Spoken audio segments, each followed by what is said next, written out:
Hey everyone, Dave here with Harley-Davidson. I've got with me the 2025 CVO Street Glide and CVO Road Glide.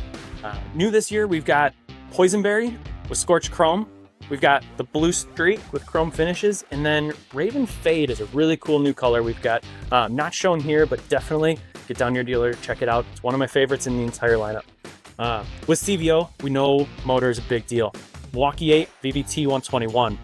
Looking at about 8% more torque and 9% more horsepower compared to the outgoing Milwaukee-Eight 117 from 2023. With that, VVT. Short way to think about it. VVT is the best of all worlds enhancer. So that's great low-end torque, it's great power, and it's great efficiency, which is a little bit different than the CVO Road Glide ST, where we are all in on horsepower. We also have new intake system, reduces the intake noise on the bike, which allows us to kind of dial up the exhaust sound for us. Really, really cool way of being able to hear the engine. And then big wheels. So new for 25, CVO Street Glide gets an all new cast aluminum wheel in gloss black or chrome. And then CVO Road Glide has the combo wheel. Combo wheel is a combination of cast and laced wheel all wrapped into one. It's a super slick wheel. Can't forget about big audio.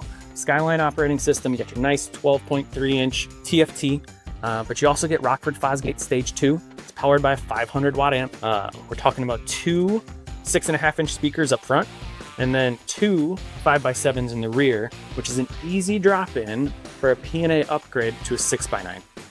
And then from a weight reduction standpoint on these bikes, as we transition into the next generation touring architecture we have in front of us, the CVO Road Glide dropped about 35 pounds versus the outgoing 22, and the CVO Street Glide dropped 31 pounds. So these bikes are fully loaded, great paint this year, awesome powertrain, and a booming audio system. So definitely get down to your dealership, check these out.